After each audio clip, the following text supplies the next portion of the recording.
Hello, welcome back to another Alan or Andrew Points at Stuff video. It's been a while since I've had one, so people have been asking about my Lexus, so this is it. This is my Lexus GX460. It's a 2019 model, built at the very end of 2018, and then I imported it here at the start of this year. I brought it back from the US with me. GX460 is mostly sold in North America, but also sold in the Middle East as well. It is basically a land cruiser, particularly obvious if I go over to the side. I'm not going to go any further because there's a puddle. But there are some significant differences, which we'll come to shortly. Not least of all the Lexus badges, of course. Look at that ugly fog light I had to add. In true motoring podcast fashion, let's start at the back. First things first, you can just release the top hatch like that if you want, which is really handy. Or the side swing door. I love the fact that they never bothered re-engineering the Land Cruiser side swing door for left-hand drive. This is a 7-seater model. Please excuse the cool box that's in here. Normally stuff's configured a bit differently, but it's one of the reasons I'm doing this today. I normally have a rubber protection mat. The rest of that goes forward, which makes showing off the seats a bit tricky. Seats fold really kind of easily. If I pull that folds down. Actually, I need to have gone in from the other side. There's a wee lever. Yeah. Put that away. And then that folds down. It's much easier actually if you do it from the front. But as you can see, that leaves a big open space. Because there's a 7-seat, you'll see that there's those like 4 inches of headroom that you'd lose, which actually, along with the aircon vents coming right the way back, actually does cut down, and the sunroof, actually cuts down the amount of height in here. It's not nearly as big as you'd think.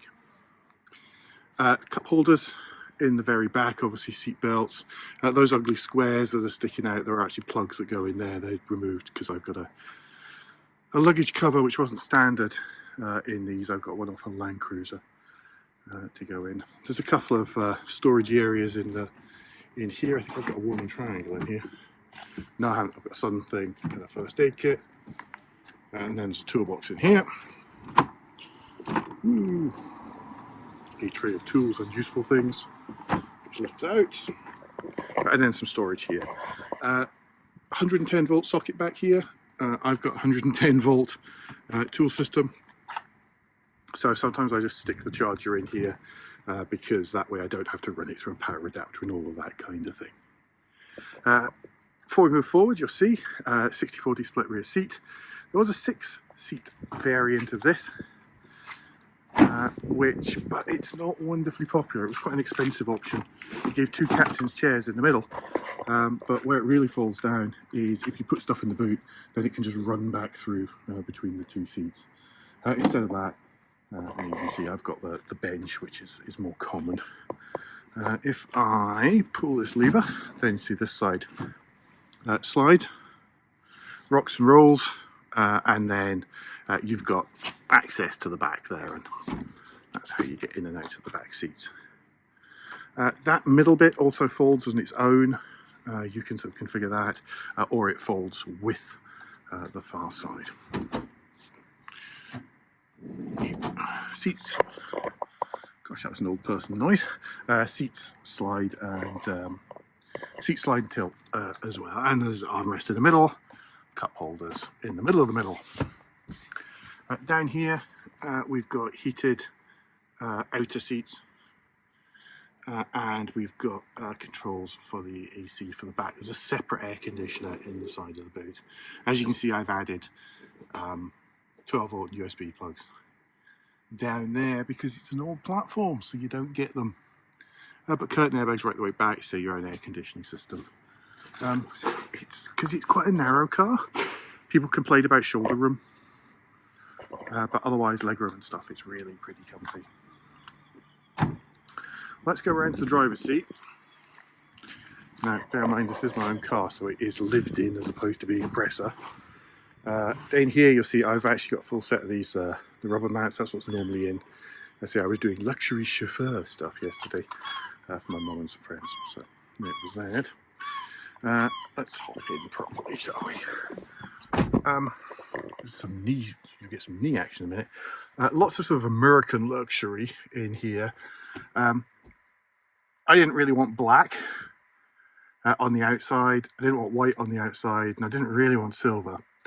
But I think more importantly, I didn't want the black interior, which is why I ended up with this, what's called sepia colour. I quite like it, actually.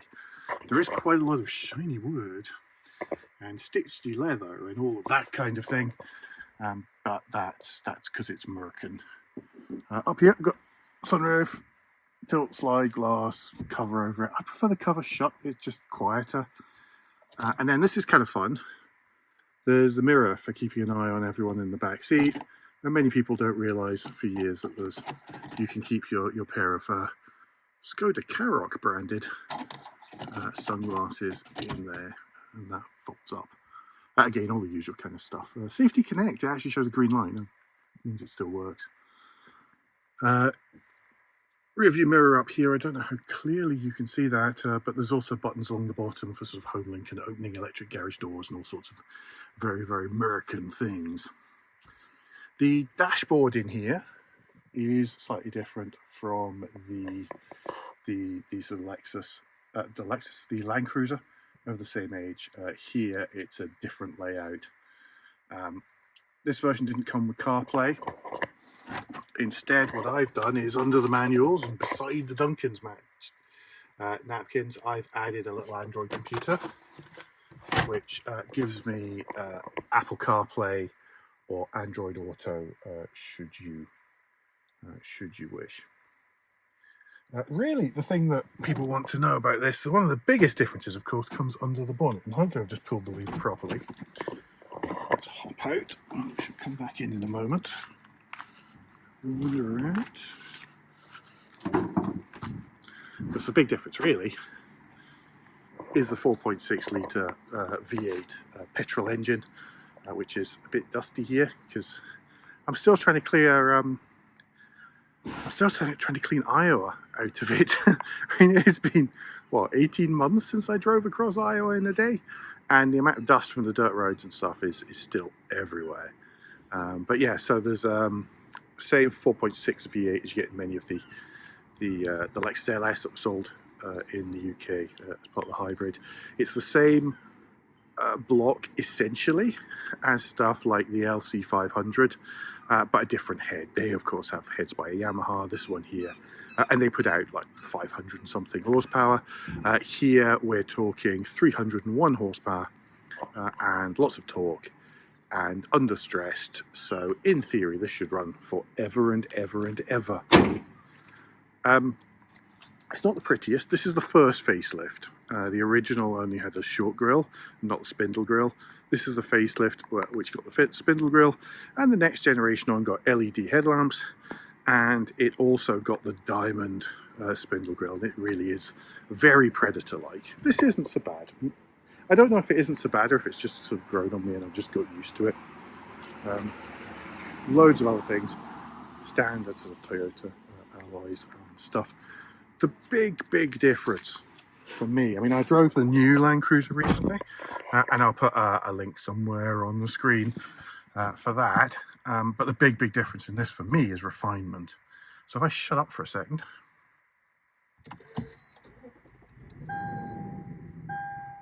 I don't know if it's going to pick it up through my AirPods or if it's just going to block it all out, but it is very quiet and very smooth, and it just sits. I mean, the rent might as well be from a diesel.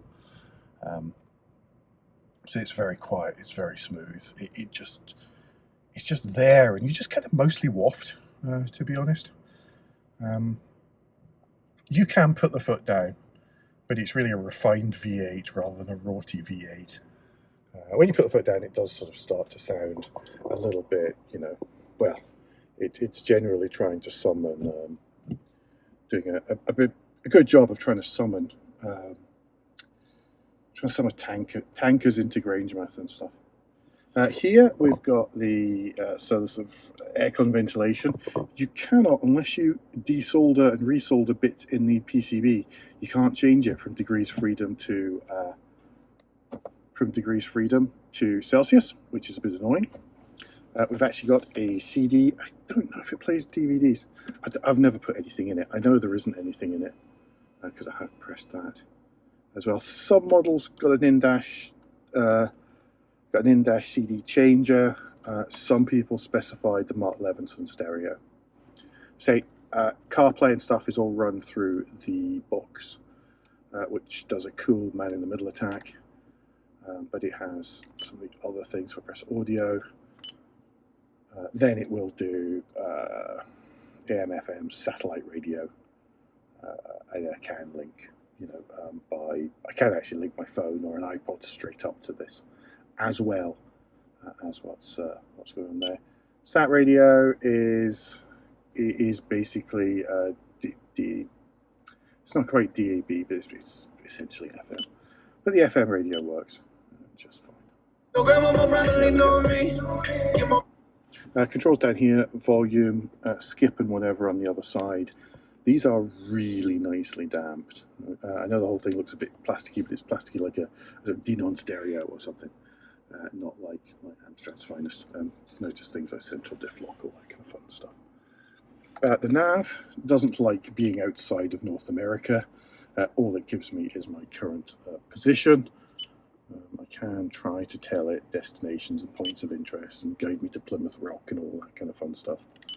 Climate, yeah, I mean, there's buttons there. That button turns on the back.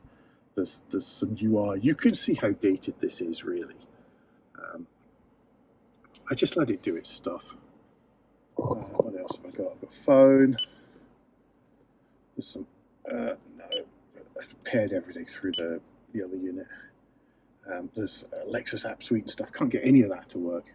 Couldn't even get it to work when I was in the US. I tried the US App Store. I've tried the UK App Store. It just didn't do it. Wasn't having it. And then here we can see, let's not talk too much about fuel consumption. It's very good fuel consumption, in as much as it's very good at consuming fuel.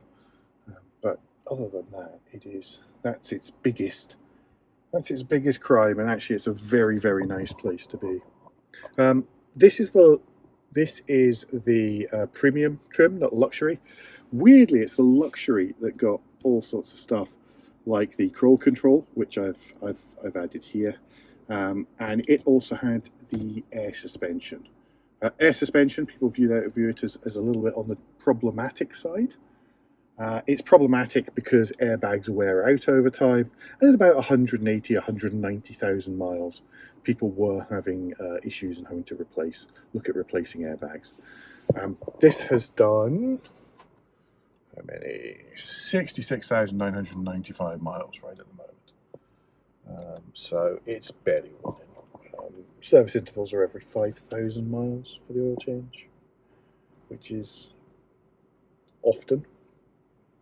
But on the other hand, if I do that, and my Toyota dealer has been able to put together a service kit for me and price it accordingly, which is cool, then it's actually not that bad price-wise. It's all common Toyota parts, common Lexus parts.